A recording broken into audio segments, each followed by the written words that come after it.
Oh, Oh, we've started. Oh, yeah. Yes. Hello. What is going on, everybody? Welcome back to the Weekly Anabolic. This is episode 25. We are one episode from half a year. Oh, yeah. That's really? We're one episode from being We're half one a year. episode from 6 months of podcast. Wow. Yep. Time has flown by. Yeah, I don't really know what I've accomplished in this time. Like, just looking back on things, like, a lot has happened, but at the same time, not too much has happened. Not too much has happened. Yeah, more of the same stuff has happened. Right. But I think that's really how it goes, you know? Yeah. I think that's the best way.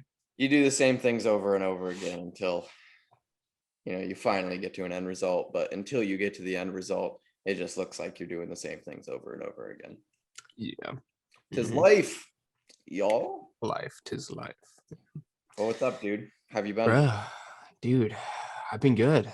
I've been busy, which is good. Yeah. Better busy than bored, as I always say. True. I've never heard you say that. Are you serious? Seriously. Oh, shit. All right. Well, now you know. I actually do say that a lot. I'm not just bullshitting you. Yeah. I've been meeting up with a lot of clients lately and just been having a good time kind of helping these guys out with certain issues that they've had, kind of getting them down into the gym and, a little bit more confident, whether it's under a bar or with a certain movement. I've been helping some dudes out with some shoulder pain. Yeah, it's just been cool, just kind of working and using what I know every day. And I'm getting paid to do it, which is even cooler, That does feel good. Yeah, it really does, Yeah, man, how you been? Been good. It's been a week. It has. I'm trying to think back through the week. It's so weird. So weeks just disappear. Yeah. I feel like I've made a lot of little changes, in the past week. We've kind of talked about it, before we started recording, but yeah, it's been a good week. New training block is still going really well. I brought on a new client this week. Nice. I started doing all the advertisement stuff that we were kind of talking about last week. So some of that stuff is running. Just getting on top of shit, man. I've really been kind of focusing on like the business side of things recently, which has been nice. Get all those ducks in a row a little bit more, kind of take things to the next level. Yep. I got my email list going. Speaking of, shameless plug here. Weekly, I send every Monday, I send an email to everybody in the email list, kind of going over, what I've got going on for the week and some tips and tricks depending, on training, diet, or recovery. And I kind of talk about what I've got going on and how I'm going about those things. And if that's something that interests you and you kind of want a little bit more insight on what I'm currently doing with my life and all that stuff, you can subscribe to that mailing list. If you just go to myoregiment.com, you can hop on that email list for free. Also, there's the opportunity to get a free ebook that I have, which is it's for leg day prep movements and specifically my favorite 5 that have helped me the most. And then it's a breakdown of how to do them, what your goals should be while doing them, and how to kind of put them in your program, as well as, some video tutorials on them. So if that's something you want, head over to myoregiment.com and you can find all that stuff there. Nice. That's the most I'll talk about it on this. Do they just go onto your website and then subscribe and then they just become? If you just want to be on the mailing list, you don't want the free leg prep stuff, when you go on the website, you'll see, keep in touch with the Mile Regiment coaches, fill that in, and then you'll just be in the email list so that you can, communicate with me on a weekly basis. If you want the free ebook, there's a couple different things you can do. You can get it straight off of my Instagram. If you go to the link in the bio, you'll see it'll show up a couple of different links, but it'll say free guide and you can find it there. Or if you're on the site, I think it's for like 30 seconds, a pop-up shows up and you can just get to it from there. So there's a couple different ways to find it. If you want it and you can't find it or you're struggling to get to it, shoot me a message on Instagram and I'll send you a link to it. Nice. Yeah. So that's how you can find all that. But, yeah, been working on a lot of that, and like I'm doing a lot of advertisement testing right now, which is, I'm playing around with video ads versus just straight photo ads and different audiences and all that stuff, all the grimy stuff of business. But it's been really interesting. I mean, in the past 3 days, I think I've added 12 people to the email list, which is pretty cool. That is cool. Yeah, so that's good stuff. But yeah, that kind of stuff's going on. Training's going awesome. Just yesterday I filmed for YouTube, so that'll probably go up on a Friday, and that was more raw format training. So instead of edits and all of that stuff, you're gonna actually see, sets from start to finish and those kinds of things. A little bit of intra-set chat or in between set chat. I said that in the fucking video. In between set chat. I made that same exact mistake in the video. You said intra-set chat. I said intra-set. I'm like, I'm not talking while doing the set. It's in between sets. I'm, I do a little bit of chatting and a lot of swearing. That's really what the majority of the video is just a good amount of swearing. But yeah, that should go up on Friday.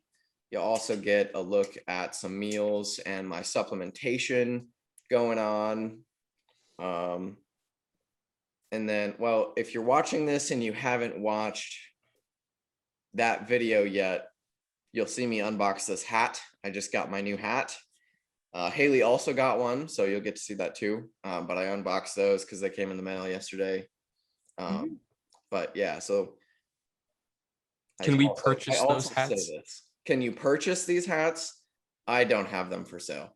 Because I want one. You want an approved hat? I do. I can get an approved hat. I don't really wear those hats too well, but yeah. Well, Haley's is a dad hat. Okay. So like, yeah, I just like this style, so I put it on this style. Is a dad hat just like, it's like a little bit more like a baseball, an actual like old baseball style hat. Okay. What's the hat on your wall? That one? Yeah. Yeah, that's like a baseball cap, right? It's so I can't tell. I think it's a baseball cap. I haven't taken that thing down from there in like years. We're about to break a streak right now. Oh god, it's got like cobwebs on it and everything. That's beautiful. Yeah, so that's exactly what it's like, but instead of it being, oh my god, dude. I told you, dude. I may have just gotten some bad juju from taking that off up there. Yeah, I might want to put that back. I didn't touch it. I swear. Release the demons. Yo. But yeah, so it'd be just like that, except instead of flex fit, it would be adjustable. Okay. I like the adjustables. Yeah. Yeah. I think there are flex fit options, but I just never order flex fit because I like having the adjustable. Yeah, I have a pretty small head, so hats typically don't fit but you me. have so much hair. But I was just about to say, I've got so much hair now that I'm probably a couple sizes up. Probably. Yeah, I could also maybe that's why. If you wanted. That's probably, I do like, yeah, I like beanies. I think that's why I'll show you some options. my weight is where it's at is because it's all gone in my head. It's all gone. If you shaved your head, I'd lose 2 pounds. oh, can't do that. I'd lose 8 pounds. Back to 140 with you. God damn it. Yeah. But yeah, I don't think I'll sell these hats to actually sell these hats. Maybe, if I have enough of a following, maybe I'll sell like my actual prep hat. I'm thinking for my prep hat, I'll probably have just like a single word that will define whatever my prep, whatever I'm feeling going into the prep. That's probably also how I'll do all the YouTube videos, is it will be, it'll be that series. So I don't have a word for it yet, but when I do, maybe it'll be a whole thing, because I think in prep, depending, I might try and do 1 or 2. I mean, I already kind of do 1 video a week, but maybe up the videos a week kind of thing, for prep files. But yeah, it'll be a whole thing. Prep will be very interesting, very fun to follow along with. So I might have some apparel to go with it. That's cool. Yeah. Oh, cool. Yeah, man. Yeah, man. Good thing, bad thing? I'm sore. Is that a good thing or a bad thing? I think it's a good thing. It's a good thing. Yeah, it means that this new training style is actually something new. It's something that my body has not been doing for a long time, and hopefully that this something new will provide new results. Yeah. But I won't know. Sore is not definitive of progress. I'm just hoping it will be. Yeah. And I think it's like a combination of having a new split and you're still pretty fucking strong. So you can use heavy loads into these higher rep ranges, and now your body's like, whoa, not used to this. Yep. And being a little bit more squeezy with things, squeezy intentional kind of thing. Especially since there's a lot of new movements in this block. I'm kind of going into them with full intent of, when I start the concentric, I actually start the contraction. I actively think about starting the contraction when I make, the direction change. Instead of, for a while, I've discussed this a little bit, depending on who you are and what we've chatted about, but for a while, I was just moving just to move, which was good. It got me along and it got me strong. And I'm not going to say there wasn't intent behind my movement, but it definitely was not to the degree that I am following now. With the new block, I've allowed myself to take a little bit of a load hit and in turn, basically kind of, I hate this word, but shoot for that mind muscle connection kind of thing. Yeah. When I'm doing a press and I'm trying to work my chest, instead of just pressing, I have an active thought in my head to squeeze to start the direction change versus just push. Right. It's a slight change in kind of how I'm thinking through the set. But it's made a difference. It really has. It's made a big difference in how I feel through my workouts. Again, also mixed with so many other things that are kind of going right with my recovery. There's been a really big improvement in how the sessions actually feel. And especially in terms of like getting and maintaining a pump throughout a session has been really good. And I think I almost recently have started to think that had more to do with my insulin sensitivity being shit. And so now that my body is more efficient, I'm actually able to hold a pump So it's so hard to narrow down exactly what change did what, because a lot of things have kind of changed recently. The sleep also can really affect those pumps too. Yeah. Yeah. So that's all been going on. I got blue light blocking glasses. We've already talked about this, but those have been huge for me. Anybody that follows me, even relatively, knows that I spend a ton of time behind screens. I probably sit in this chair 16 hours a day, looking at 3 different monitors. Plus, I work from my phone too. And so I'm essentially just in front of a screen or behind blue light pretty much all day. And so I was kind of getting to a point where I was starting to get headaches really frequently. And so I got myself some good blue light blocking glasses, not some cheapo $2 ones, but some actual blue light blocking glasses. And it's made a serious difference. I, for a really, really long time, I struggled to get to sleep, just fall asleep. I now pretty much instantly fall asleep, which has been awesome. I sleep so well and I wake up refreshed. It's been so nice because I've always slept the right amount of time. I've always slept like 8 hours, 8-9 hours most days. But the quality of that sleep I see now has always been pretty diminished. And so wearing those blue light blockers has really just enhanced my recovery. I feel so much better throughout the day, especially upon like getting up in the morning. Yeah, so that's been huge. Highly recommend if you spend a lot of time behind a screen, it'll help a lot.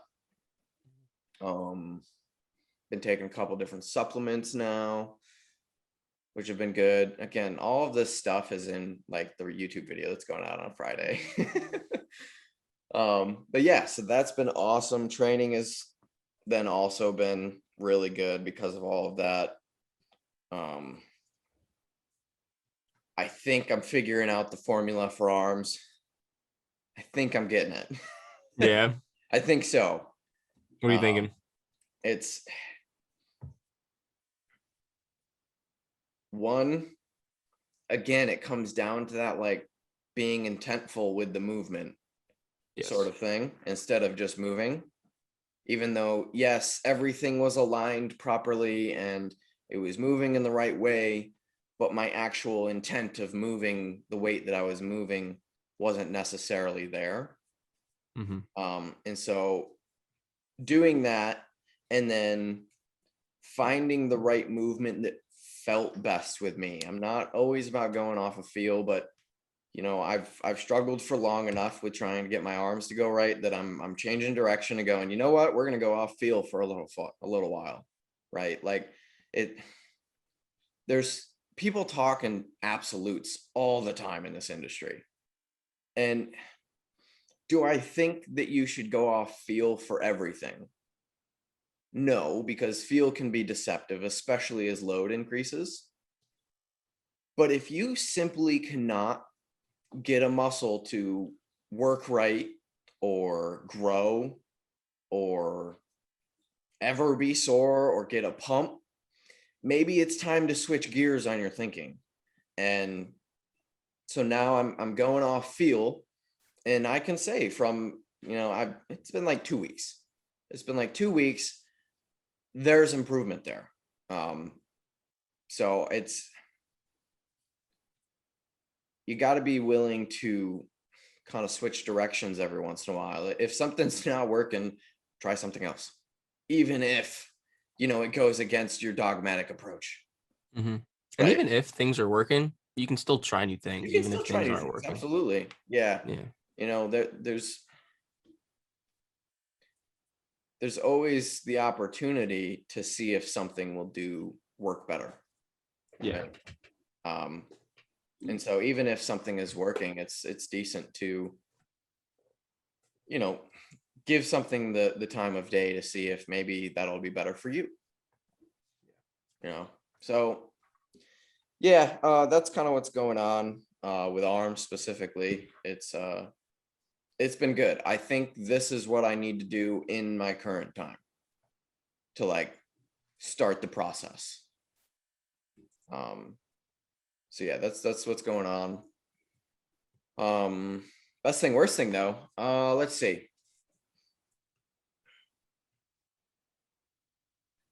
Best thing. I have my worst thing because I'm upset about it and I've been thinking about it since it happened. Man,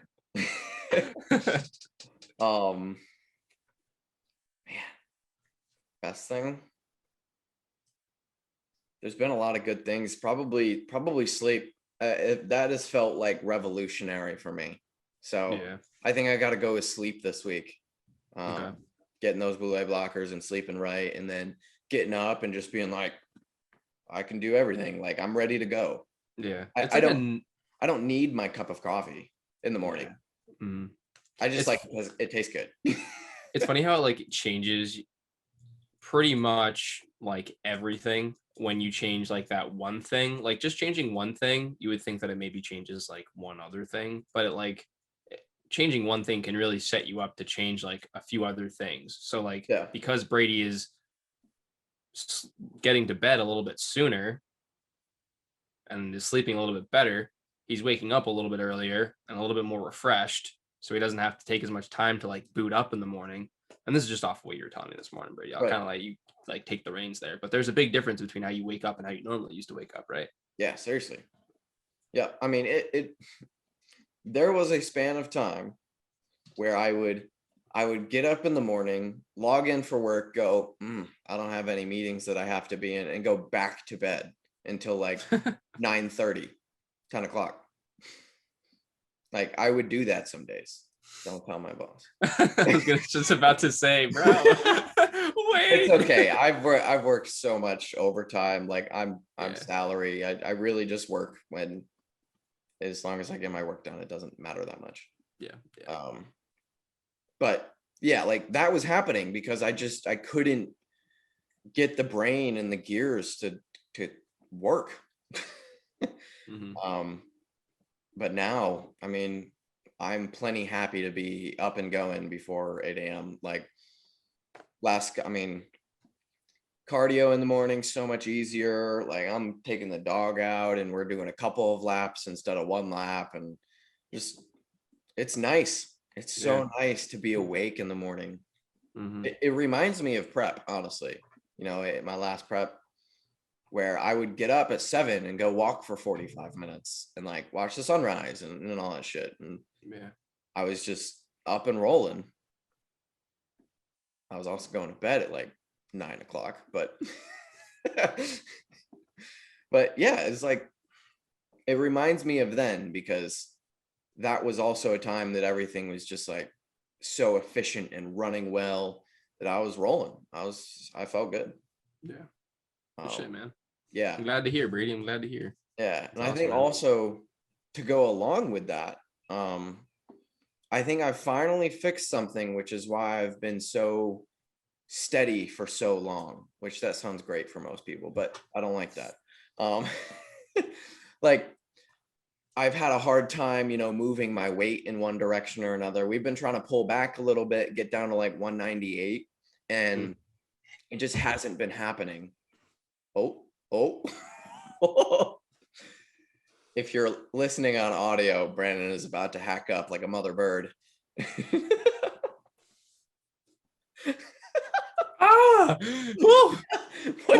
What just happened? Whoa. I had some coffee in my mouth and the other half of the coffee went down the wrong pipe, and I was trying not to let the coffee in my mouth out all over my laptop. Holy crap. And then you said that baby bird thing, and then I was like, all right, now it actually might come out. That's hilarious. Shit. Oh my God. All right, we're good. Sorry, Brady. But for probably 2 months now, we've kind of been holding, right? Which that was the idea, but it was to get myself back into a position of, better nutrient uptake and getting all my other markers, in check cardiovascularly and those sorts of things, hunger. And it's taken a really long time. And again, we come back to so many variables have changed, but I think finally I've figured out what was missing from all of that, because we've pulled some food and we've added in cardio, and I've still stayed pretty steady.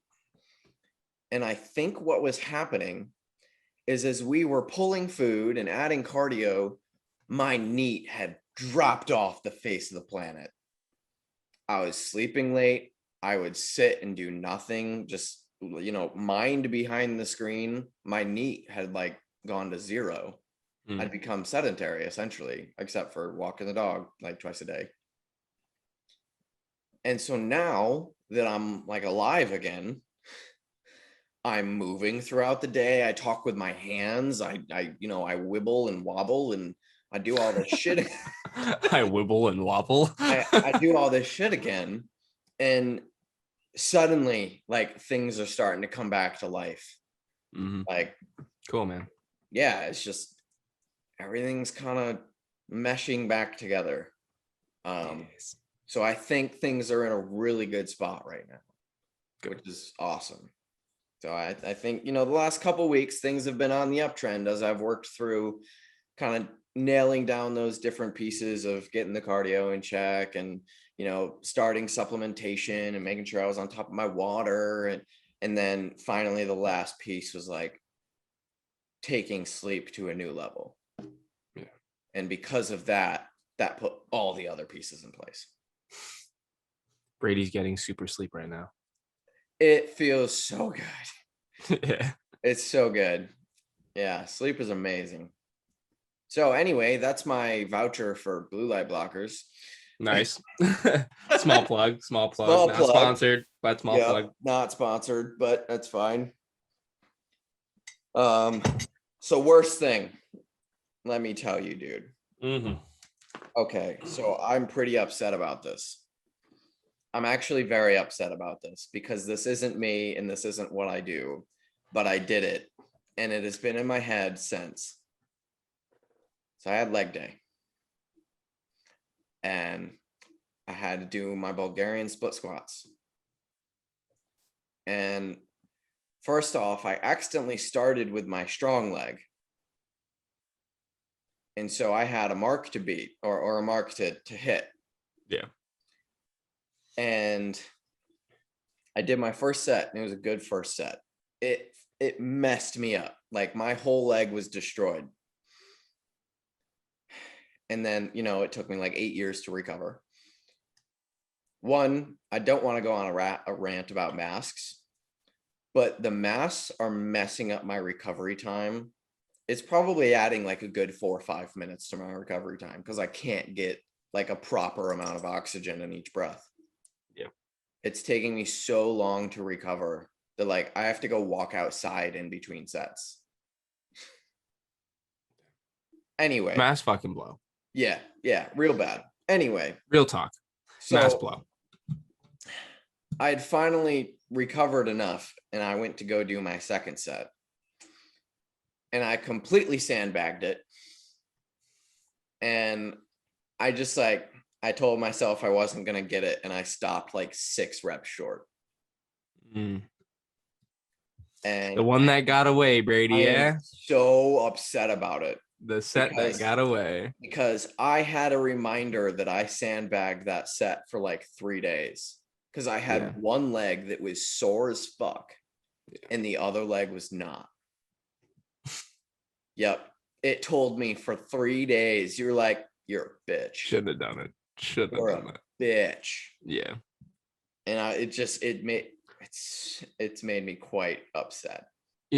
I think there's something to be said for that, man, because I also have been bagging up myself for a very similar reason.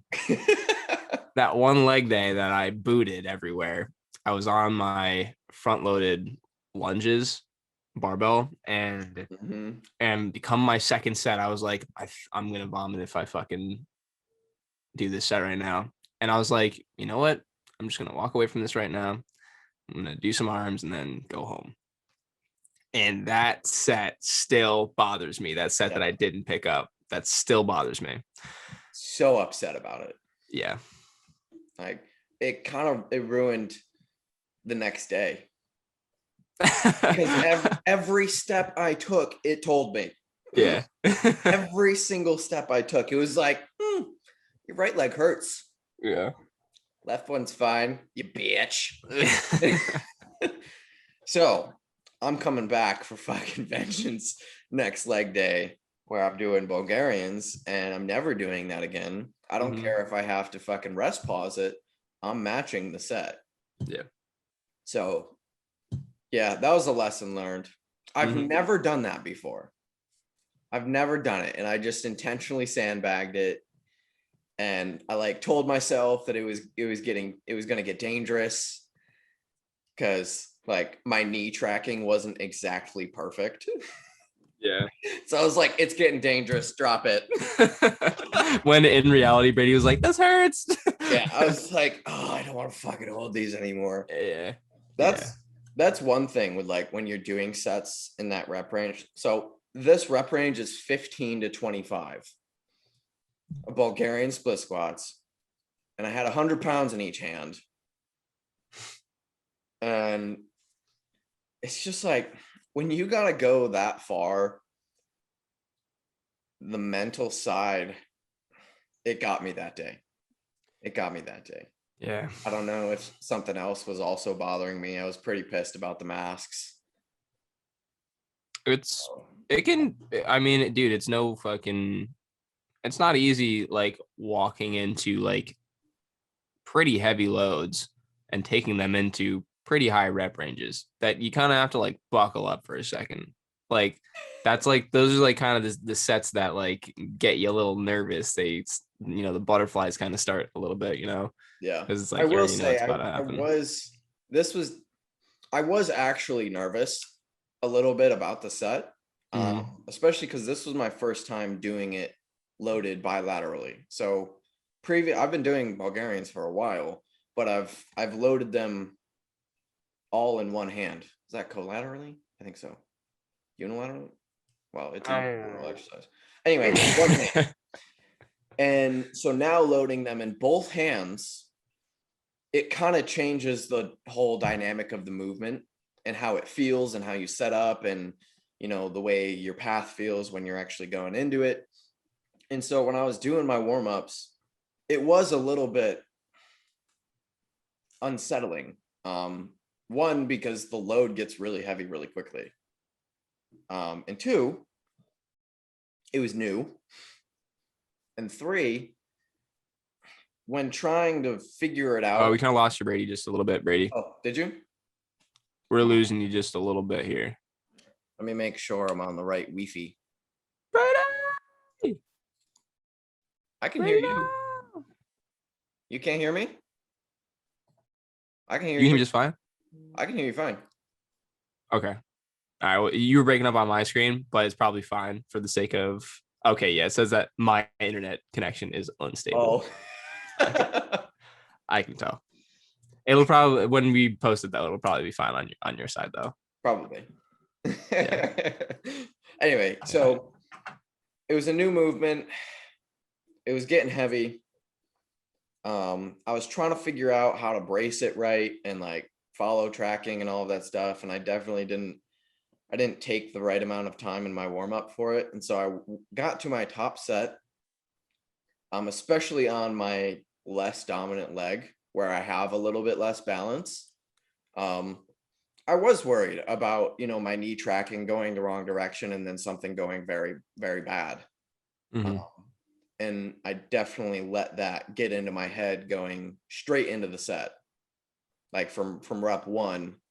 And as soon as anything went off of perfect, it made it such an easy decision to call it in the moment. But next week, coming back, we're crushing it. I honestly think as I get more comfortable, especially with like bracing and holding, the load, I should be able to take it past 20. I think I've got it. I just got to kind of get that mental tick.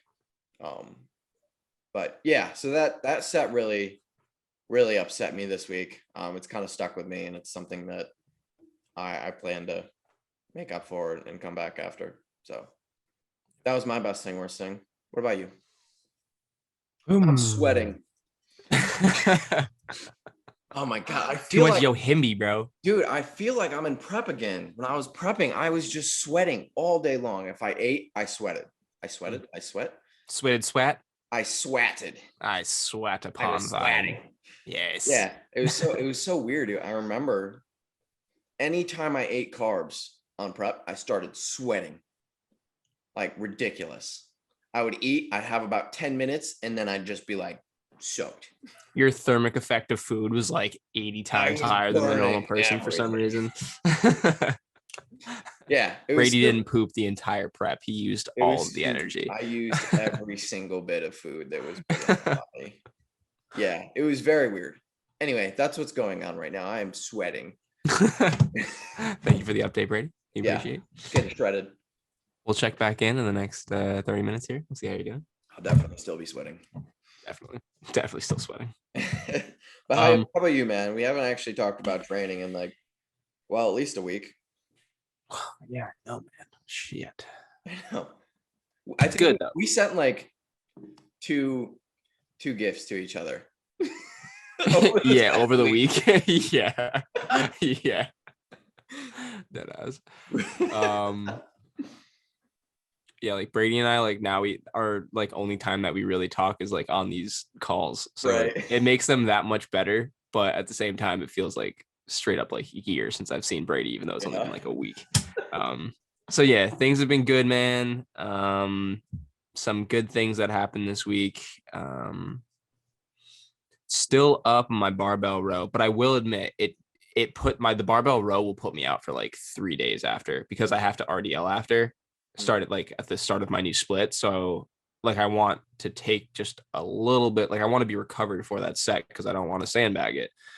So like I didn't injure myself when I don't injure myself when I do these rows, but like I can feel like I get so tight in my mid back that like turning like rotation is like it like takes my breath away. So like if I step under an RDL, like I know it's gonna fuck me up.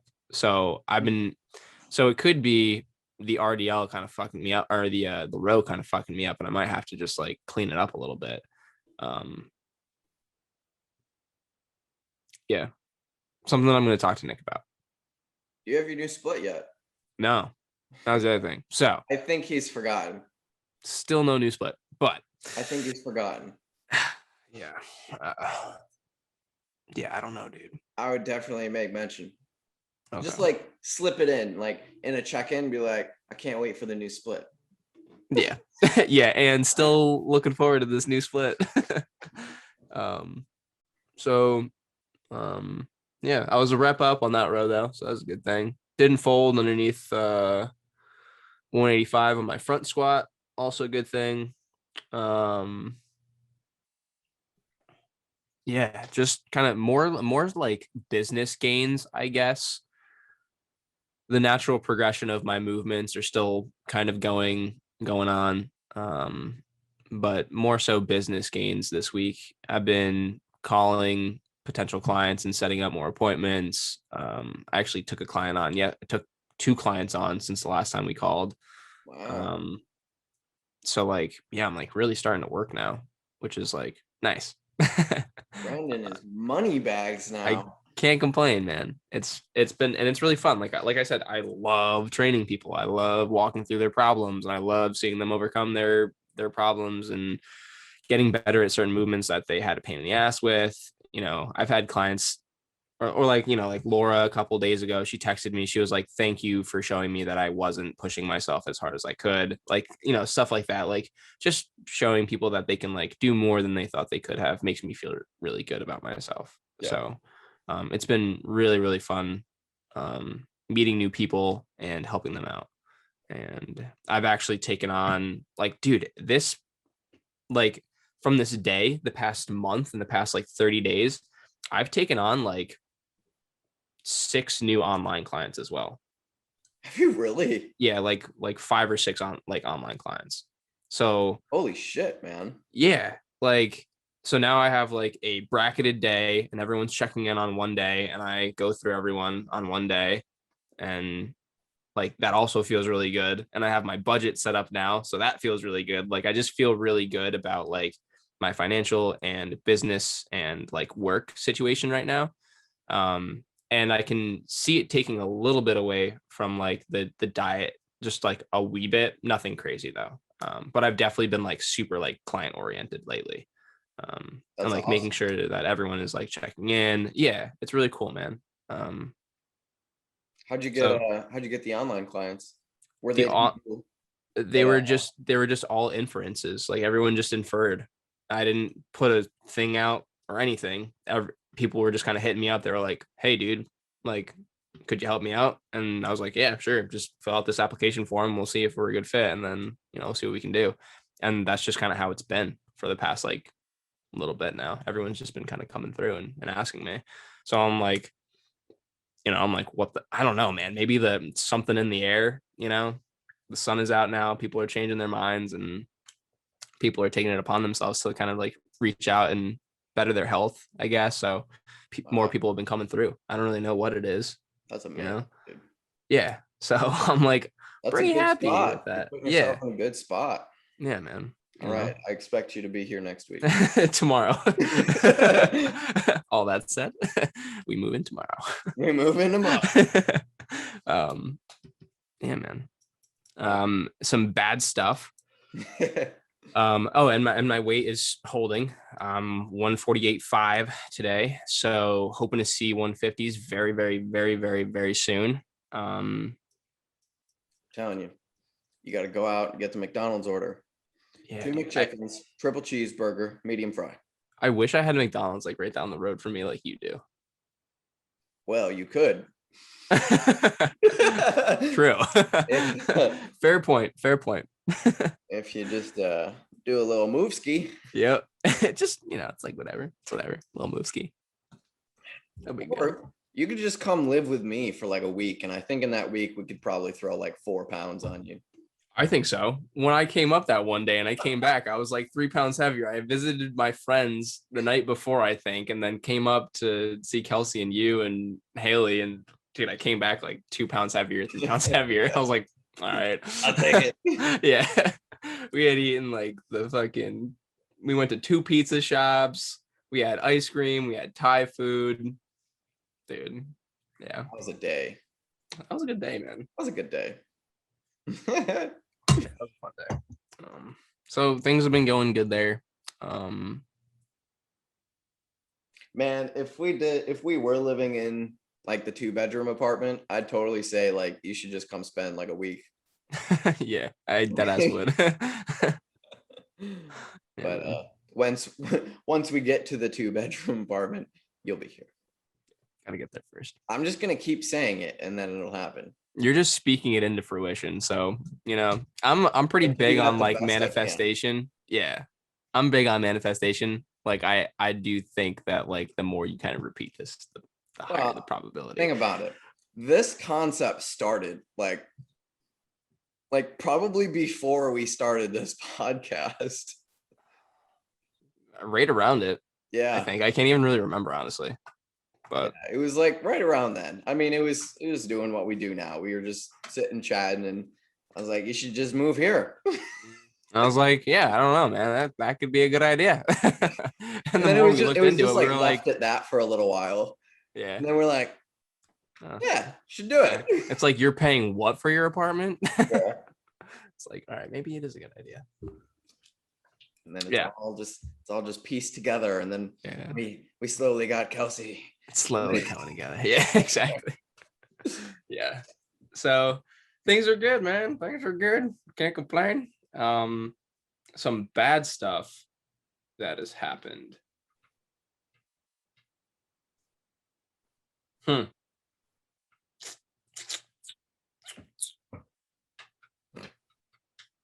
Yeah. Nothing bad. Training's been all good. Yeah, training has been good. Outside of like my back tightness for these rows, yeah. I've definitely been getting like mid back tightness. That's like, whoo. It's been 3 days though, and like I'm okay now. But like, dude, 3 days ago, I was like, whoa, I might like be out for a couple days. And I was. So it's one of those kind of things. I was actually even thinking about seeing a Mid sport. back tightness is really weird. Yeah, it's not like upper mid back. I would literally say it's like, yeah, I'd say it's like one of the lower thoracic. Like lat insertion area. No, much higher. Oh. Like last rib. Oh. Yeah, but behind obviously. But I like wonder last rib length or height. I wonder if when you're doing your rows, you're just you're getting some hyperextension going on. That's also what I was thinking. You're pushing chest super hard, Mm-hmm. and then it's just causing such a compression right in that area. Mm-hmm. That's also what I was thinking. Or on my row up, when I row up, I did notice I got a little, like my low back would kind of come and my upper thoracic wouldn't. Could be from that. Yeah, I have to go back and view. Yeah. Yes. So hopefully today, the RDLs are fine and it doesn't aggravate me too much. Like hip hinging is fine. It's just the rotation that kind of gets me a little bit. Like right now, I can feel it, but it's literally like a 2 on a scale of like 10. And before it was literally like 7, maybe 8. That's really weird. Yeah. Hang from a bar. Yeah. Hang from a bar. Go hang from a bar. Twist your hips, but try and keep your shoulders in the same position. Mm-hmm. Right. Yeah. That's definitely like a big part of my hanging routine. I think I'm gonna have to publish this whole thing, like your hanging routine. Mm-hmm. But yeah, like a big part of it is I hang. This is a neutral hang, and then I try to keep my shoulders forward, but then twist my hips.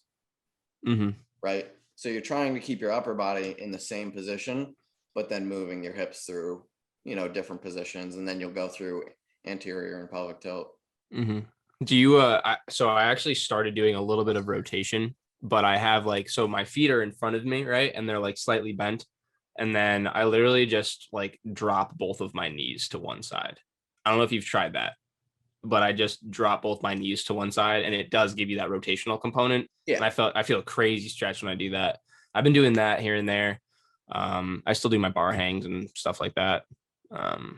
My prep movements are just like probably the same as your prep movements. I know that Nick has different prep movements for different people though, just because like not everyone's going to get the same stuff. Yeah, mine are pretty basic. Yeah, mine are too. The kettlebell, bottom under, serratus, front band press, and around the worlds. Yep.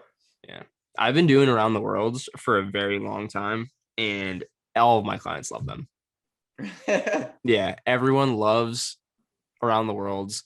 Everyone hates dead bugs or happy babies. I've actually had to change the name of the dead bug to a happy baby because of the name. Everyone like hates the name, but I find that if I give it a different name and it sounds a little more friendly, they're able to like do the set much better for some reason. It's like 100% mental. Yeah. Yeah. So yeah, I think it's just the mid back tightness is the only thing that I'm trying to get around right now. And trying to find a like time now is the other thing, because my schedule is so hectic and I've got people like at different times now, and people are like, and I have some clients that are like they'll be consistently working with me for the next 2 months, and I'm trying to like pin them in a proper time frame and just hold them there so that I can kind of put my other clients around them. And I want to like block things so that I'm just working with clients or just working either on like online stuff or just chilling or eating or, things like that. But I want to make it so that I have some time to like have some downtime, because right now I'm just kind of like, like I train like in Garrison from like 7 a.m. till like 1. And then I get home and then I have like maybe an hour, and then I have like 2 clients, and at like like 3 till 4, and all of my sessions, they always run a little bit over, especially if I don't have anyone blocked like right after them. Like, I even ask my clients like right off the bat, I'm like, are you tight on time? Because if you're not, we're going to probably go over today. And so like that will usually happen. And then I'll have like another client after, and then it's like 8 o'clock, and I have to eat like 2 meals. And then I'm up till like 12 because I'm eating like 3 meals and like a thing of ice cream. And then I go to bed and I wake up at like 6:30, 7 o'clock in the morning, and I go and do it again. So like, I'm just trying, I gotta like, now that I have these guys, I just have to put them in the right spot so I can kind of get a hold of my schedule a little bit better. But like, like I said, I can't complain. I fucking love what I'm doing. I'm not like super duper stressed with that. I'm just like, I need to make this a little bit easier on myself. Yeah, find some way to actually get organized so that you can, do other processes in your life. Yeah, exactly. And just feel Haley's in the same boat right now. Yeah, feeling just a little bit more in control about my schedule, and I'm not getting yanked around. Like before all of this stuff, and I had like a crap job, I was getting pulled around doing crap jobs. Now I'm getting pulled around doing stuff that I love. So I really can't, like, I'm still very, very, very happy and very fortunate to be in this situation. So like, it's not really a negative. It's just something that's like, okay, now I can kind of tighten this up a little bit and have even more fun and make my life a little bit better. It's like, yeah. And I'm still going to run this thing for a little bit longer. But now that I've actually taken on like a few clients, like the 5 spots open thing, that was like, oh, 5 spots are open. It's like, we'll just see like what we can do. But now I'm like, okay, maybe I'll only like take on like 2 more clients, maybe, because I don't want to like take on too much. Yep. Yeah. That's good that dude, everything's shit. Yeah, dude. I know. I should have done this like a year ago. Wow. Yeah, seriously. But then again, I think, there is somewhat of a natural progression to things, and everything happens for a reason. And, I'm glad that I'm in the place now that I'm at, and I'm still learning, even like going through these clients right now, like calling them or missing a session and then having to call, like being put into the position where I've missed a client because they weren't scheduled or something, and now I have to recall them to like reschedule. Like that, this is going to sound ridiculous, but it's like that was another opportunity for me to get used to that scenario where like I don't want that to happen like in the future, but I've now gone through it and I've handled it, and now I know how to handle it in the future if it ever happens again. Similarly, it's like when I'm done with the client and it's my first session with them, like what should I or what shouldn't I say to kind of ask them if they would like to continue with the service? Like yesterday, I could have handled my shit way better with this client that was like, she wanted to continue, but I did not verbally articulate myself well enough. And now it's just going to come down to the next time that I see her that we kind of decide on sessions. But I could have very easily just said like, yeah, if you would like to continue with things, we can just figure out payment today. And I would have gotten a yes or a no. And then I could have just had that money there and then. But instead, I was like, yeah, like, don't worry, like, it's all good. And I'll see you later. And I literally, as she walked away, I was like, what the fuck did I just do? You're an idiot. I was like, why did I say that? And it's not all good. It's not all good. Yeah. So like now I have to, like in the future, I won't put myself in those positions, and I'm going to handle them all very seriously instead of being like kind of nonchalant with that. Because I've been working with I just came in front of like 7 different people to give them sessions and things like that. So like by the end of this one, I was kind of like, oh yeah, it's whatever, and then I was like, wait a minute, stop slacking off. It's like, I could have taken payment right there. It's like, and that's just this is on the business side of things. It's not me trying to be like, oh, I should have taken her money, but it's just like from a business perspective, it's a much better opportunity for you as, and this is if you're like a personal trainer or you're in sales. If you don't sell someone, or if you don't kind of take a payment like right there and like on that like initial meeting or initial call or whatever, it's really hard to kind of get them in the same mindset as they would have been on that first day meeting with you. Generally speaking, people are like ready to like give their money like that right there and then when they sign up for something, or it's like their first day, but then you give them some time to think, and then, you know, their brain starts to kind of think of like random reasons to kind of hold on to that money instead of spend it. So it's like a much harder time trying to convince someone to like come aboard or something like that. So yeah, like that. And that could be something that I experienced with this client that I just met with. So, you know, and now I've put myself in another situation where now I have to try and like, you know, rekindle that again, which I don't think is going to be too hard, because it's like, I just saw her yesterday. I could just shoot her a text today and kind of just tell her a little bit more about how she can go about paying and things like that. So, because you know, she didn't even really know, I think, like who to even pay, like things like that. Like I just handled it poorly. So I won't be doing that again for sure.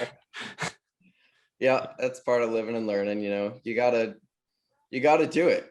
Mm-hmm. You know, that's definitely part of it all. Is like you can try and set up and get all your ducks in a row before ever launching and doing any of that stuff, but there's so many things that you just kind of got to learn by doing it. Yeah, That's one of them. Absolutely everything. There's no reason to not take action on something just because you don't think you'll be good at it or you don't know where to start. Like if you don't know where to start or you don't know what to do, you got to start doing things. You got to start, and then you got to just start doing things. And then you'll realize that after you do something the first time, like ready, you like create a page on like your website and then it doesn't save. And you're like, fuck, I just spent an hour doing that. And then you're like, damn, it's going to take me another hour. And then you start creating it again, but you're like 15 minutes in and it's like almost done. You're like, whoa, this went way quicker. And then you realize that it didn't save again. And you're like, fuck, now I got to do it again. And then the third time it takes like 5-10 minutes. And it's because you've done everything already. Right. So now your total time, you've done it 3 times. It took you an hour the first time, but then 30 minutes the second time, and then 15 the third.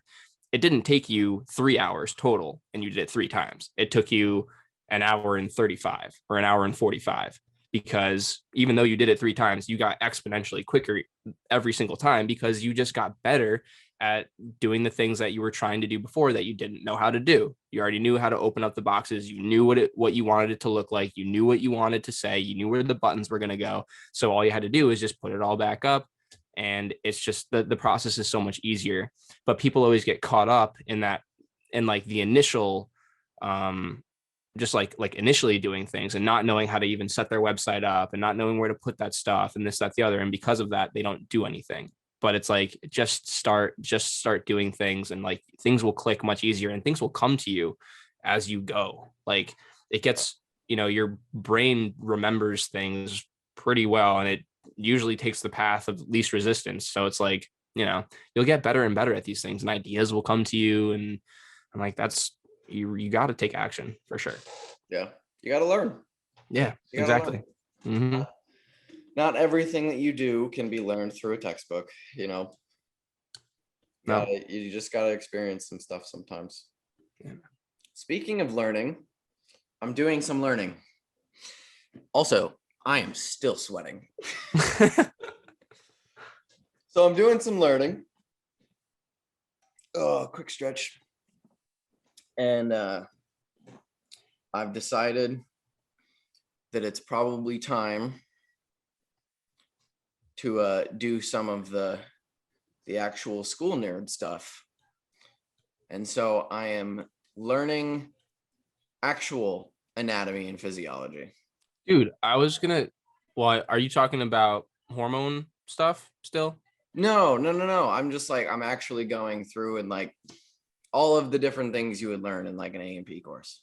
Dude, Brady, so I was going to literally mention to you when you were talking about like learning about like hormonal shit and stuff like that, I was going to suggest that you get really familiar with anatomy, like bones, bony landmarks, muscle origins and insertions, and actions, because I'm like, that would be like major key for you.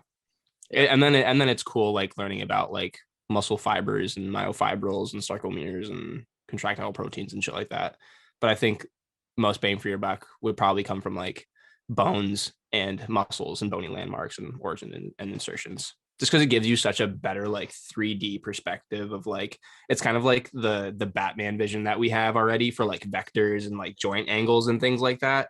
It's like when you get like, it's like another like layer is like taking off people's like skin and you can like see their muscles moving.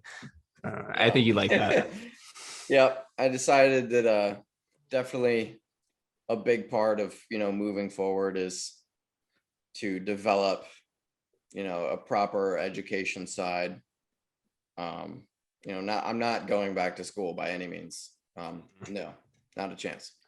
But I am doing my best to, learn from different sources. And like right now, I'm just going through like a crash course of all of the different parts of like anatomy and physiology.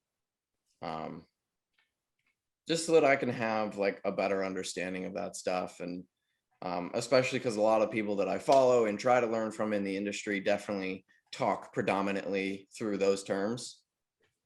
And the meathead like myself sometimes will get lost in their terminology. And I think it would just be good and beneficial to kind of have that information. So I'm doing that kind of learning. And it's funny, it's like everything that we've gone through so far, none of it is like concepts that I don't already know. It's more along the lines of just like, oh, that's what it's called. Yeah. Like you just, learning the different muscle fibers and, smooth muscle tissue and all that stuff is just like, oh, that's what that's called. That's a majority of what I'm learning is just vocabulary stuff. Yeah. And getting it all organized. Especially there's like 800 different planes.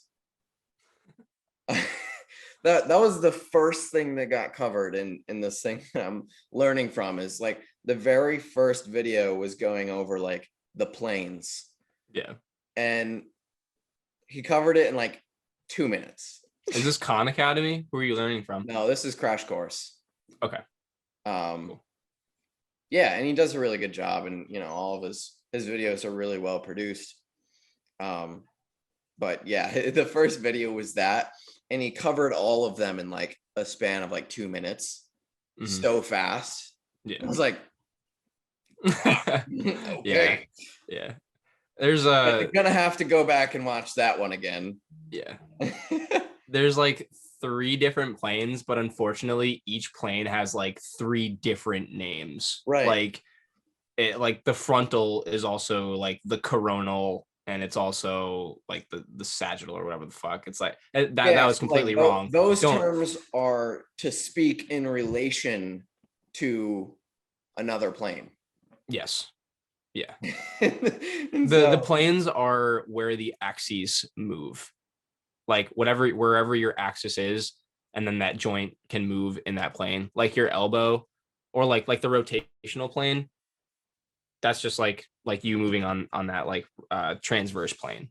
And then you've got your sagittal plane that runs straight down like the middle of you. And if you were to flex your elbows, that would be the sagittal plane.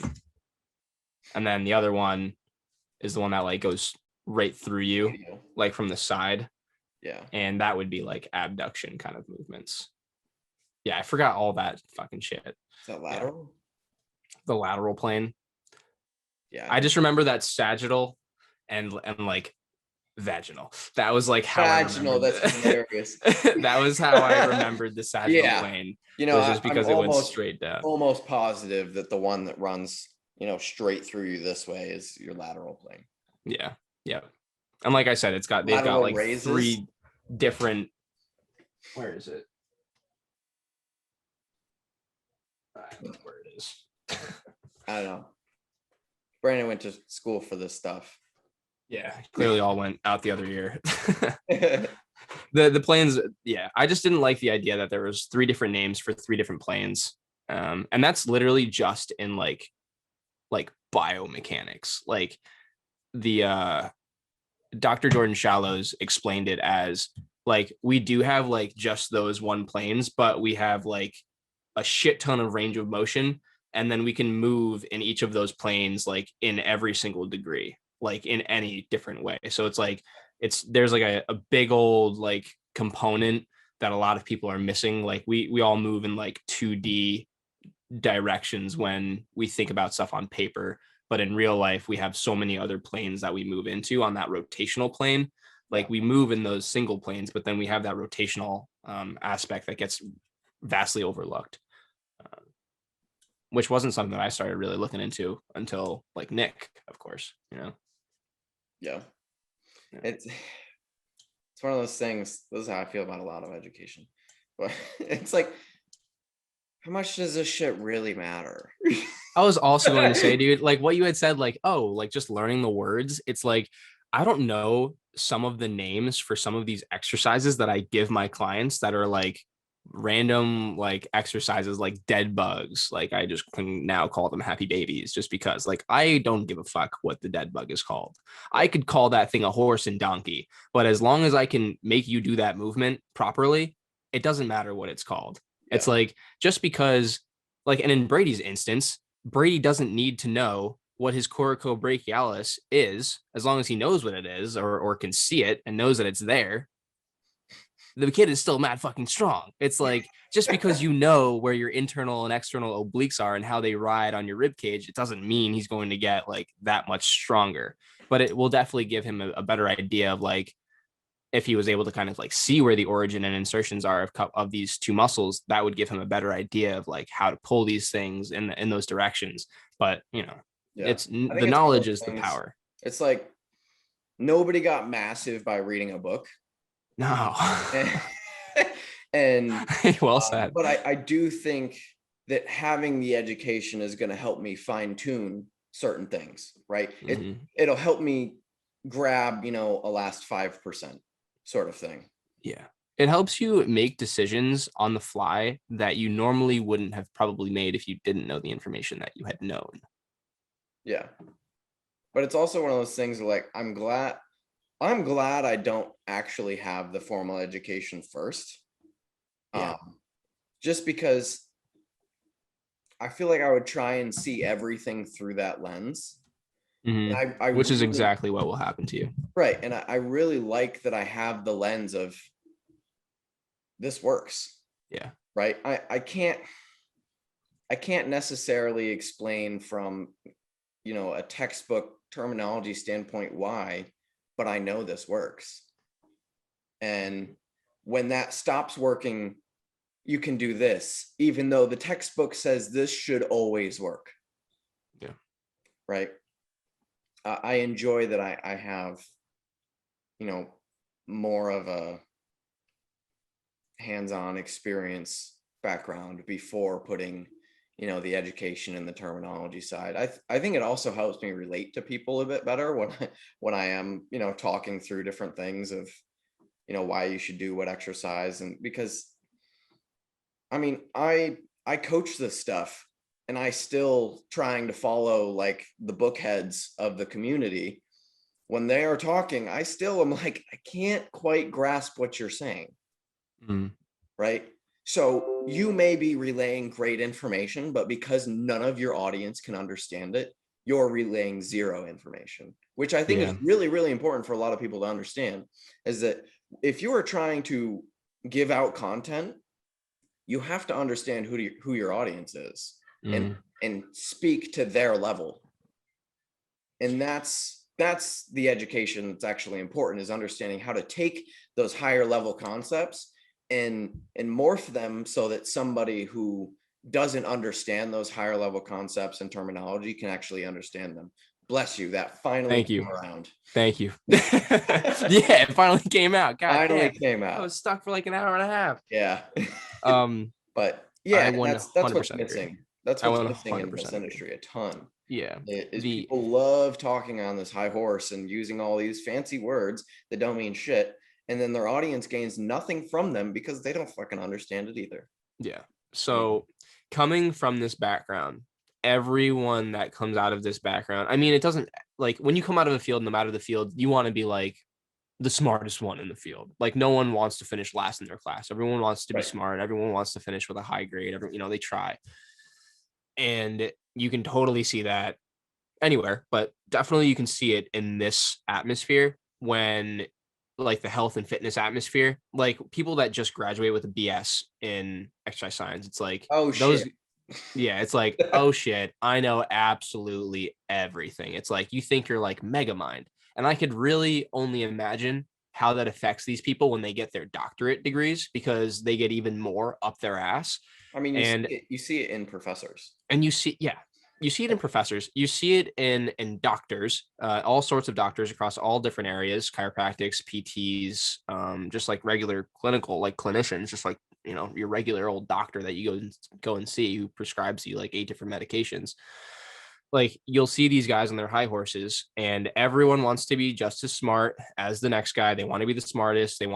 They claim to have the next best thing, you know, or that their way or the highway. And they love using the fancy terminology because they think it's sexy and attractive, and people will think they're even more smart.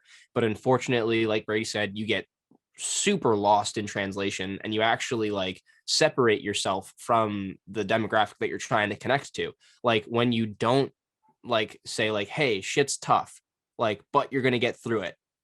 That gets through a little bit better with the normal person than you need to make sure that you're externally rotating. And if you're in this extended hip position and you can't raise your foot into internal rotation, then your glabellum isn't functioning properly. It's like that does not give anyone anything. You pumped yourself up, you pumped a lot of smoke up your ass right there, and you probably thought like, damn, good luck with that one. Got him with It's that like, one. yeah, it's I don't like, think I'm ooh, smart. yeah, people don't think, I mean, yeah, people will go, okay, like you just use a lot of words that I have no idea, so like you've got to know something, but it doesn't reach me, so like it just doesn't So connect, doesn't it doesn't transfer matter. well. I'm going to forget everything that you just said. Exactly, and It, that's why, yeah. your what you just told me might have had value, but because I can't understand it, it has zero value to me. Mm-hmm. And Yeah. people use massive words to try and help prove their authority within within, you know, a field or study, or, you know, even a concept. But again, if you are taking it upon yourself to spread information, you have to look at your audience. Now, if you are a professor and you are speaking to students who are, you know, trying to get their doctorate, then yeah, you can use that terminology because your audience should understand that terminology, right? Mm-hmm. That makes sense in that particular situation.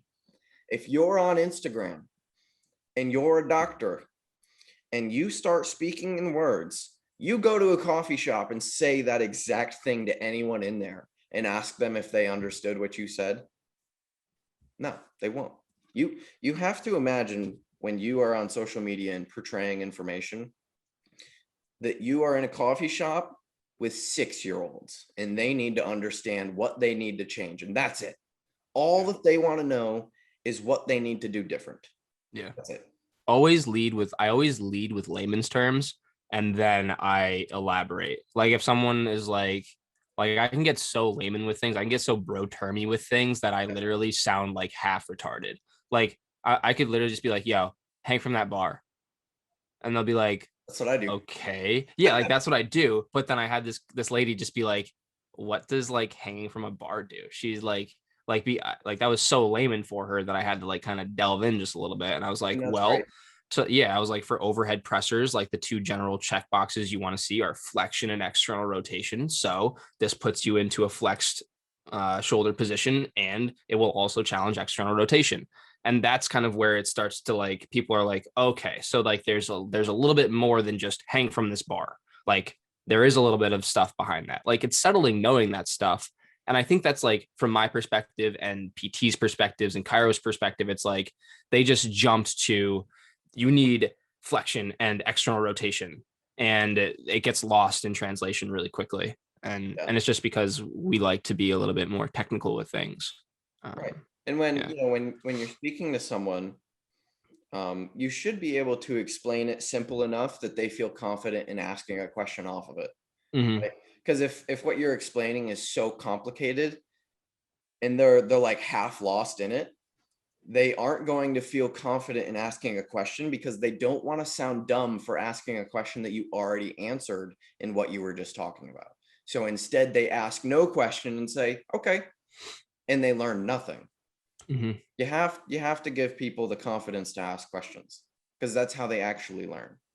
But when you first describe something or tell someone to do something, you have to keep it very simple and just tell them why it will help them.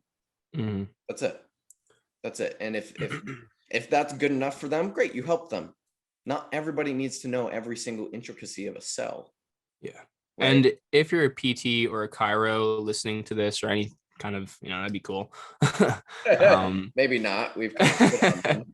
But if you are, personally for myself, I've been on that wave as well. Like I've been on the external internal rotation and flexion extension, yada yada yada. The super humbling thing is just knowing that like this isn't rocket science. Like we're really just like moving literal like rock from A to B, like metal from A to B, and we just try to do it a little bit better, than the next person. It's not rocket science. We're not doing something that's so complex you need like a fucking encyclopedia for. Right. And also what I've realized, not to like be super copy outy with anything, but like a lot of the issues that get dealt with, they get dealt with pretty casually, pretty simply. Like it's not like there's just like this it's almost never a complicated answer. Yeah, it's kind of it can really be as simple as like start hanging from that bar. Like your shoulder pain isn't caused from a spiral line that goes all the way down to your pinky toe, and you need to do some like electrotherapy and all these weird pinky movements. You don't need that. It's like sometimes the answers are kind of simple, and but fixing a problem, you kind of feel like a fucking genius, because I've also like fixed a few problems, but I try to be like as humble as humanly possible. I'm not like pumping more smoke up my ass, you know what I mean? But yeah, I love when I fix an issue, and because I always go the simple route first, and almost every time that fixes the issue, and they're like, wow, that was so simple. I'm like, most things are. Yeah, most things really are. Mm-hmm. It's not complicated, and I cannot even tell you every single term of why exactly that works. I just know it works. I've seen it work. I've seen it work for all of these different issues because I try it, I test it, right?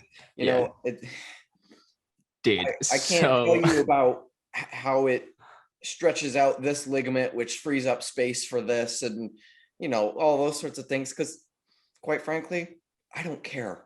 I care that it works. Yeah, exactly. I'm definitely results driven. I just filmed an advertisement the other night talking, and it briefly starts with a little bit of my disgust about the industry and how it's marketed. And I was like, all I care about really is the result. Mm-hmm. And that's all you pretty much care about too. Yeah. Yeah. But like, I'm a results driven person. If it works, then it works. Mm-hmm. And I will remember that it works in that situation. Yeah. It brings you back to doing the dead bug. You don't have to know what the dead bug is called to do the dead bug properly and to get the benefits of it. You just need to do the dead bug. Now, like we had said before, having this knowledge, that extra knowledge, can help you with more informed decisions and the steps that you would want to take after that. But that's pretty much it. Right. Like having more knowledge is really great, but you need to know how to apply it and when to apply it as well. Yeah. Knowledge can help you build a roadmap. Yeah. But you still just have to do the actions. Yeah. And the other thing I was going to say is no shots at PTs or chiros, but I saw this really funny meme that was like, why do you never see like jacked PTs or chiros? And a lot of it, and another meme as well, it's like why all of these people that like graduate with these degrees, they don't use any of it on themselves. It's like you'll never see these chiros or PTs that are just like yoked, right? Or super fucking strong. It's because they think they know everything and they don't do it. It's just like, it's kind of like you're on your high horse, you know everything, you don't need to do it. You can just tell everyone else to do it. It's like, doesn't work like that, Jimmy. Like you gotta go and do some stuff too. And don't get me wrong, there are plenty of PTs and chiros out there that are strong, that do know what they're doing and have great results. But that's like a couple chiros, couple PTs. I don't really think it's everyone. Like, when was the last time you saw like a really in shape doctor? I only know of one, and he just became a doctor.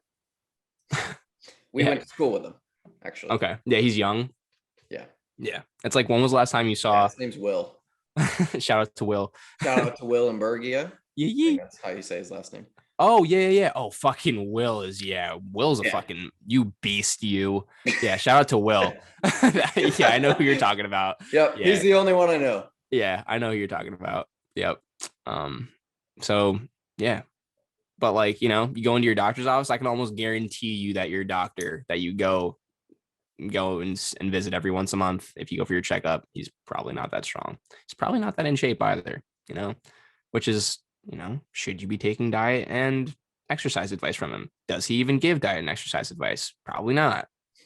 It's not really in a place to either, I guess, other than tell you to do that. I mean, most doctors don't even have to take any sort of nutrition background, so they really no, I know they have to take one nutrition class. That's really it, and that's it. They can pretty much tell you that you need to shape your diet up, but they really shouldn't like tell you exactly what to eat. If anything, they should send you to a dietitian, I guess.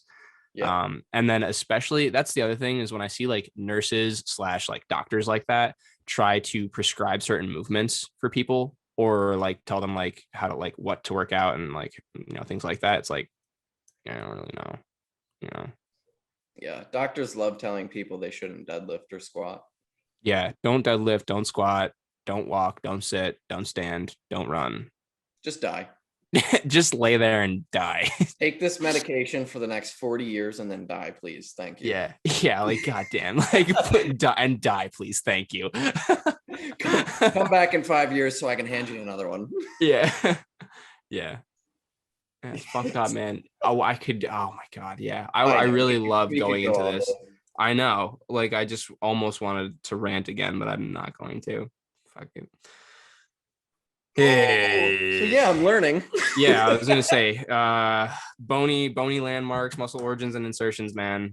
I fucking love that shit. I loved kines. I think you would have loved kines too. Yeah. Just because major. Yeah, I think so too, man. I think you would have had a lot of fun. It's a shame that that we only took one class together. It was fucked. And we didn't even talk. Fuck, man. Fuck. I know. As Brady wipes a tear from his eyes.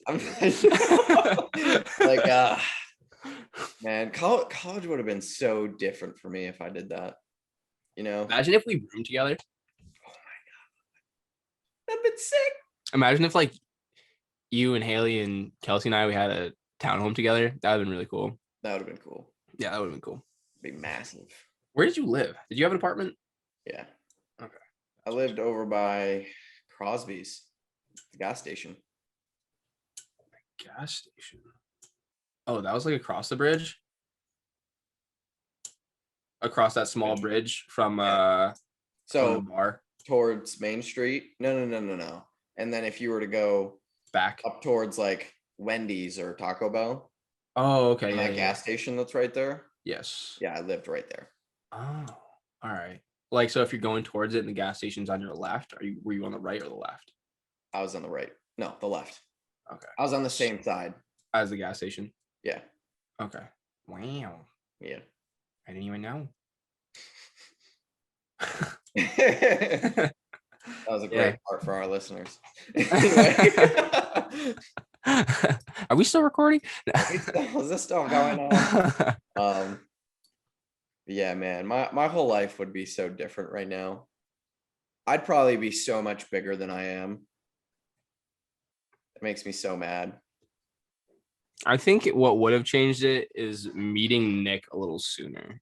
Maybe like that definitely would have helped too, because you would have been doing the same thing that you were doing before. Like, I can honestly say I have not taken nearly as much as you would think from my degree and the application of that degree. It just would have it would have put me in a different population of people. Yeah. Oh yeah, for sure. Which would have then in turn made this whole process earlier. Yeah. Like going through my major, school was really good for letting you know that there are things that you don't know. Yeah. And I know that sounds fucking retarded, but it is.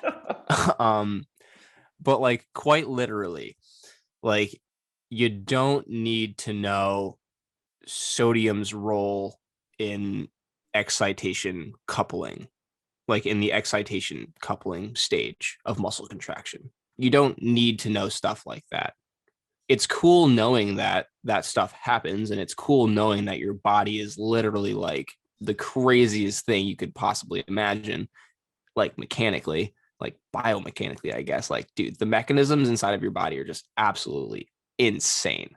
But it's like, it doesn't do anything for me in the gym as much as like, okay, I know I need to know that I have to have like some salt in me before I go work out. You know, it's the schooling and the knowledge that came from it is really good to have, and it does make you a little bit smarter, and you can think outside the box, and you can apply things that you've learned laterally into other areas of your life, which is where I actually think intelligence comes into play, is being able to take what you know and then apply it into an area that doesn't have too much to do with that other thing, but shares some similarities. Like doing stuff like that is really good out of the box kind of thinking.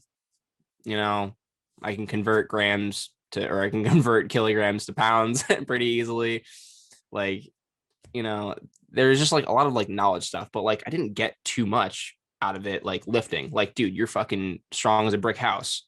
You didn't learn any of that shit. Yeah. You don't need to know that shit. You just need to know how to move yourself. You need to know how to brace, and you need to know how to like root through your foot and root through your hands. And to a degree, there's the nutrition part of things, and that's really fucking it, guys. It's like there's no certification, there's really no like schooling program that will just, you know, make you the smartest bodybuilder in the world, you know, or the strongest bodybuilder in the world. It's really just comes down to like working hard and just crossing your T's and dotting your I's, and comes down to action. yeah, like if you're thinking, and what I was getting at that is if you're thinking of going into school for this, you probably don't need to do that. You can find a majority of your answers online. And that's the other thing, is that school did a really good job of kind of bundling that up for you and giving it to you kind of like in steps, you know, like step by step. Yeah. But you can find that, you could definitely find that on Khan Academy, most likely, through YouTube. And a lot of the information that I didn't know through this school, like obviously it's like I didn't actually read these textbooks. I read these textbooks, I read the sections in these textbooks, but like I still went to YouTube to get a better understanding of muscle fibers and sarcomeres and contractile proteins. They're better at giving information, complicated information, to their audience that doesn't understand it. Yeah. Pete, the teachers on YouTube are so good at giving information to their audience, and professors aren't, which is why it's so hard for people to learn, because most professors speak at a level that their students can't actually relate or understand to, therefore they don't know how to ask questions. Mm-hmm. Yep. And so people go to YouTube because the content is often easier to digest. It's more understandable. It takes those complex ideas and or concepts and dulls them down so that you can understand at a base level what they even are, and you can build off of that to get to the complex concept. Yeah. Right. YouTube is way better at that than almost every professor I've ever listened to. I also think that like tests and stuff like that, tests are really just an accurate measure of how well you can remember something. It's really just a test of memory more so, because how many times have you just crammed the fuck out of your brain the night before and still passed? Just because you've done that, if you cram like that, that information, like, and let's say you crammed 100% of the information and you only were able to memorize like 80% of it, and therefore you got an 80% on your test. You retaining it that quickly will mean that it will leave almost just as quickly. There are probably a couple things that will stick, but most likely only like 20% of that information that you retain that night will actually stick and carry with you into your future. So like just because you busted an 80 and you keep busting 80s doesn't mean that you're, an amazing student, or if you had studied a little bit harder, you would have been a little bit better. It's like, it's just a memory test, honestly. That's why well, I guess you probably I don't even know if you've heard me say this because we don't really talk about school that much, but I don't trust people with a 4.0. No. I've never heard you say that either, but no, I don't. I don't trust people with a 4.0. Yeah. For a couple of different reasons. One, they probably didn't learn anything. They just learned how to memorize things. Two, to get a 4.0 in any decent degree means you probably have zero people skills. And that almost matters more to me. Brady doesn't talk to people with 4.0s. I just the general population of people with 4.0s just aren't practical. It's not a practical thing to get is a perfect score. And there goes our full audience of 4.0s. Brady, God damn it, man. Well, you know what? If you have a 4.0, come prove me wrong. Follow me on Instagram. Yeah. Comment on my posts. Yep. Subscribe to the channel. Tell me you love me. And if you don't have a 4.0, you know what I'm talking about. Subscribe to the channel. Subscribe to the email list. Everybody that doesn't have a 4.0 is just like, yeah, fucking 4.0s. Like there is an aspect, I don't know. I think college is so important for like learning how to interact with people. You should get your degree and it's good to get your degree, but there's just so many other valuable skills to gain from going to college that I almost find more valuable than whatever degree you're actually getting, because most degrees, by the time you get out, what you learned in that degree is old news. It's old news, or you'll get into the field and something will just automatically tell you what to do instead. Yeah. Right? Yeah, well said. Or specifically in my role, I can Google everything that I need to know. Yeah. Every single thing. In most occupations you can. I can Google pretty much anything I need to know. And so being proficient at Googling is almost more valuable of a skill than anything in your degree. Knowing how to research information is far more valuable than saying, I remembered this for a test, right? Because now I can learn anything I want to at any time. That makes me a far more valuable asset than acing my network exam. Yeah. We're technically we're technically the species with the most potential to be that of computers, because we literally can walk around and Google anything you want. If you want to know anything, you can find it. That's really it. You know how to look for it. Yeah. If you want to know who the 13th Queen of England was, all you have to do is Google it. Yep. And I know that sounds like super obvious, but it's like people back in the day could not do that. Yeah. Like you did not, what you knew is what you knew. You couldn't access outside information like that. Which is why education was a totally different thing back then. Yeah. But because of our vast database of information called the internet, our need for memorized information is far less. Which is why the demand for experience is actually far greater now. Yeah. People want experience, time in the field versus 4.0s. I've never once had an employer ask me for what my, GPA was. They want to know that I have the degree because it shows a commitment to knowledge. It shows a commitment that I can sacrifice my time, I suppose. Yeah, that you can work. But none of them went, what'd you get on your database final? No one cares. Nobody cares because I can look it up. Yeah, dude. We do all the time. Trust me. I sit in a real world situation of this every fucking day where we have a problem, and you know what we spend a lot of time doing? Googling. We go, okay, here's the issue that's going on. What are all the possible solutions? And then you know what we do with those possible solutions? We test them one at a time. Figure out which one fixes it. That's it.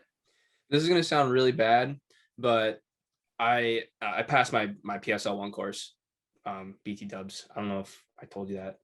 Yeah. Or at least I knew you knew. Okay. Yeah.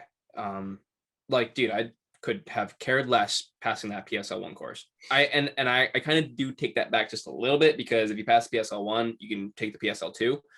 And if that wasn't the case and there was just one course, dude, I would not give a flying Fukushima if I passed or failed that PSL 1 course, because, well, if I failed, that would have been a different story. But if I never took that exam, I would have been fine not having the certification, because I would have the knowledge that was inside of that certification. Right. I was more so concerned with the knowledge inside of that thing and what I could pull from it than just that piece of paper itself. Similarly with my degree right now, I could care less about having that certification, but having gone through all 4 of those years in that exercise science degree, going through that knowledge and knowing that I've taken it in, much more confident.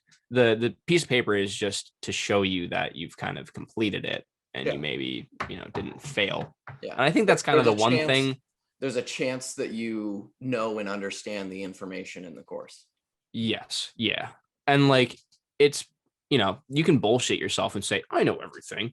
Like, I don't think I picked every ounce of that PSL 1 course up, but I picked up a majority of that PSL 1 course. And I can say that pretty confidently. Nice. And I've been using that PSL 1 course on a lot of things, and it's been working. I've kind of been going back and forth with myself for a while about, do I get a personal training certification? Is that something that I do so that I can have it? And then if I wanted to go work in a gym, I could, or what? Because the piece of paper does a really good job of just saying, hey, I'm qualified for this job, right, so it can get you the job. But I've gotten jobs without showing that piece of paper to people. Like, I got if I wanted to work at a gym around here. Yeah. Right. Which I've thought about.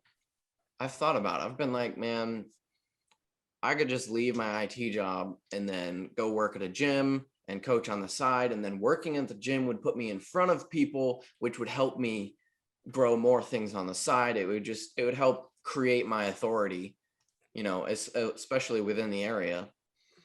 But to work in any of the gyms around here, I have to have a certification. Mm-hmm. And I'm like, am I really about to pay like $2,000 to learn information that's like 30% wrong?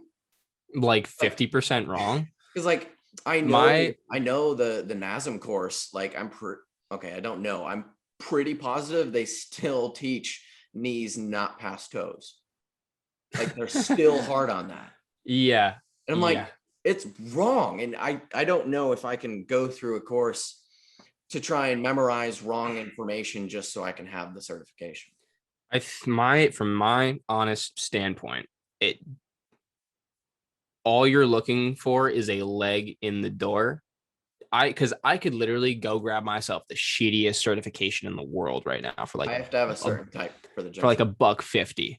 Yeah. And at that though, it doesn't just like take away all of my knowledge. And now I've like stooped to this like whatever NASM ACSM course level of like, I wouldn't even say that, because you need a fucking college degree for like the ACSM one. But like NASM, you can get like a PT cert for like $150, I think. But you can show that to your gym and they'll say, oh, cool, like come through.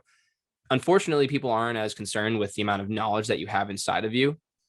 That's why I felt so salty when I like couldn't work with that one girl, because her dad was like, oh, like, you're a dude, I want my girl working with a girl. And I was like, that's fine. And then I've been thinking about it, and it's like, would you not send your child to an amazing school just because, like, I don't know, they're like you don't like the the president of the school or something for some stupid reason. So you wouldn't send your kid to school and have an amazing education. It's like, you kind of, you bottleneck yourself, you stop yourself short. Like,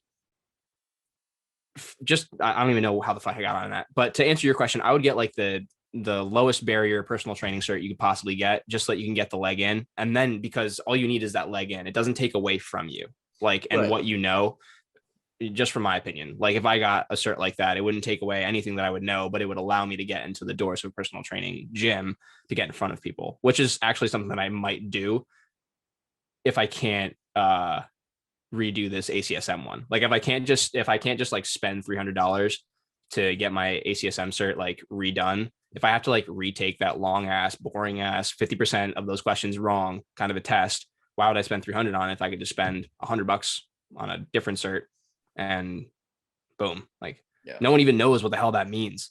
Like, if I said ACSM EP, people would be like, EFGHIJKLMNOP. Right. You know, it's like, they don't give a fuck. They just care that I helped their shoulder pain or their back pain or made them stronger, you know? Yeah. So, but I've been kind of tossing that back and forth. Yeah. Like, do I get a certification? Do I not? Mm-hmm. What opportunities does it open for me if I do?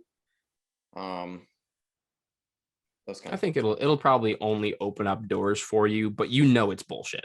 As long as you know it's bullshit. Like, there are people that take their NASM cert and they're like, oh my God, I know everything now because of this NASM cert. And it's like, bro, come on. Yeah. It's like, come on. Yeah. Come on. I don't know. I'm thinking about it because the other big part of it is I would get this cert only because I want, I would be looking to work in a gym. Mm-hmm. And if I'm looking to work in a gym, that would probably mean that I'm no longer going to work at my job.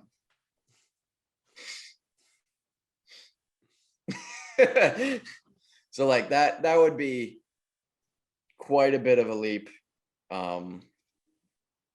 Huge pay cut, which would be hurtful. So it's just it's one of those situations that I've definitely been thinking about and what I want to do with it. Mm-hmm. Is it necessary? Those kinds of things. Yeah. Is there a Like, better? I know I don't need the cert to be a good coach. No, like, you're already a good coach. cert. You're already a good coach, man. Like, you don't need a cert to tell you that you're a good coach. Right. You just need it to get your leg in the door. Exactly. Like, and so, part of that derives from, all right, so how do I get myself in front of people if I'm not, in the gym? And so that's why, now I'm playing with ads and all that kind of stuff. Mm-hmm. Right. Yeah.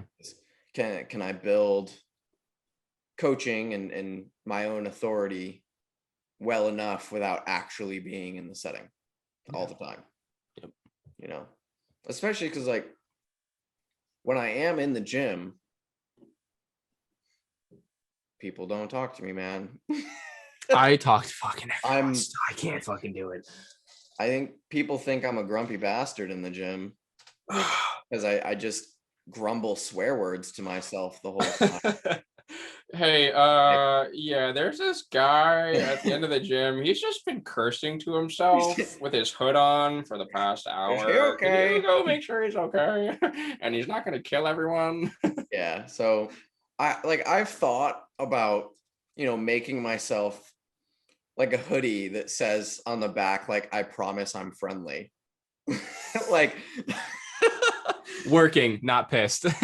Right. It's just like, so many people seriously think that I'm like angry and upset and not nice. Yeah. I'm like, I promise I'm like the friendliest dude you'll meet. Mm-hmm. But I'm just, I don't know, I got a resting bitch face and I was going to work. Like, yeah. Especially when you're tired, dude. It's Yeah. like, fuck this. Like, I gotta walk my broke ass to this bench now. And like, yeah, I keep my head down. Like, I'm just loading, unloading weights and moving on and cleaning and so, yeah, I don't know. I do wear a crew neck that I made now that like does say that I am a personal trainer. There you go. So that's like, that was an idea on just like, all right, how can I market my time while I am in the gym? Yeah. Mm-hmm. That was the best thing I came up with. I was like, we'll try it. Yeah. Yeah, dude. You should just put like, want to row like this? What? Visit myoregimen.com. Right. Yep. That's why when you come here and we train together, people might think I'm more friendly because we'll have like conversation every once in a Yeah, while. they'll be like, oh, he has a friend. He's like, dude, he talks. Yeah. The hell? Yeah, because right now I'm just that guy that walks around with a tripod and his headphones in and his hat on. Or they'll just be like, oh, now there's two pissed off Now dudes. there's two grumpy bastards. Yeah. There are these two guys, they're just cursing at themselves. Could you go check on them and make sure they're not gonna kill us all? You don't have to be lonely at grumpybastards.com.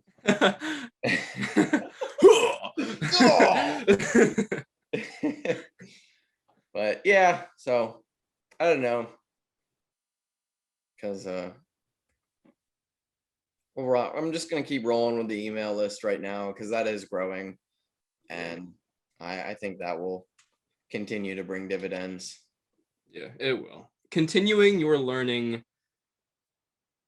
is what will make you a good coach, Yeah, not a certification. You Yeah. are, because you can get a low level cert and still blast past it in terms of knowledge. Like you already know. You already know. Yep. Yeah. I mean, the majority of why I'm doing the learning I am is so that I can better learn from the people that I'm already trying to learn from. Yeah. I want a better understanding of the people that I watch, because they do talk at a bit of a higher level.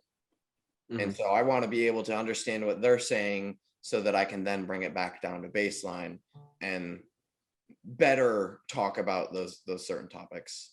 Yep. We are getting long, but yeah. Well, Yeah. Yeah. I was like, we could go into this whole thing. I recently started watching a lot more of like Jeff Nippard's stuff. I love Jeff. I mean,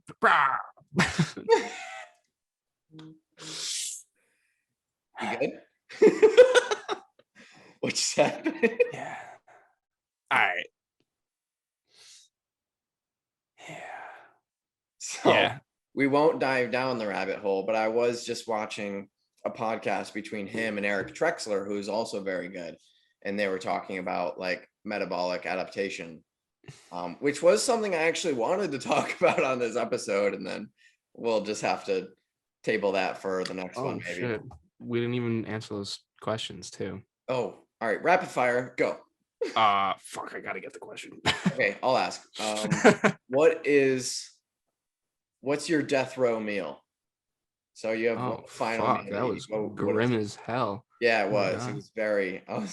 What is your death row meal? What is your Like, wow, that was intense. Okay, I was gonna ask a question about peanut butter. Oh, I did a whole Instagram post about peanut butter. I know. Okay, peanut butter or almond butter? I'm a peanut butter kind of a guy. In terms of palatability, peanut butter. In terms of coaching and which one I would prefer clients and myself use, almond butter. Mm-hmm. All right. Yeah, peanut butter is delicious, but it's super palatable and randomly addicting for some reason that I don't have an explanation for. Also, peanut butter sometimes digests really weird for people if they have a certain amount. It can digest oddly. So almond butter tends to settle a little bit better. It's not quite as palatable, so it's not as addictive. So those are kind of my reasons on why I prefer to coach that one versus peanut butter. But yeah, in terms of taste, peanut butter. Yeah, I would also go peanut butter. And because I'm not thank you. Got Daddy O coming in. That was my dad. Yeah. Like, wow, your dad's way whiter than I thought. Yeah, I would also go peanut butter. But yes, when it comes to programming for peeps, I actually haven't programmed almond butter for anyone. But I could see the utility for it. And I would say kalbi is going to be my death row meal. Kalbi is like a Korean like rib, basically. Huh. Korean ribs. It's like a sweet, like teriyaki-y kind of a taste, fall off the bone kind of a meat. It's really good. So I go kalbi. Respect. I got asked this question and I didn't even take the time to think of an answer.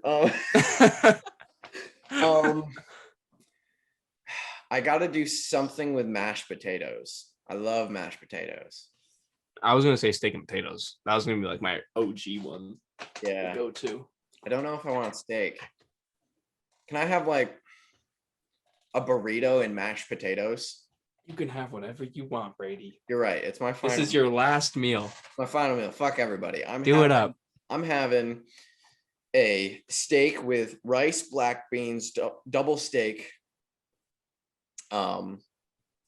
medium salsa, corn salsa, lettuce, cheese, sour cream, burrito. Holy shit. with a big old plate of garlicky butter mashed potatoes. Brady's trying to kill himself before they take him out on death row. Listen. Brady said, screw you, heart attack it is. Hey, what are you talking about? I have that burrito all the time. And when you come here, you're having that burrito. Totally kidding. You're having that burrito. That was a good amount of food, though. I shouldn't have said heart attack. I just should have said, like, death by exploding stomach. Yes. Oh, especially with the mashed potatoes in there, for sure. Yeah, that'd pop. You'd pop. So yeah, that's my death row meal. For sure. Nice. Specifically, what is the burrito from Boomers? Specifically. Yeah. Yeah. So if you guys are listening, what is your? You're still listening. Put in the comments down below. What is your death row meal? Yeah. What would be your final meal? All right. We should close this one up. You gotta eat. I gotta eat. I think we're both behind.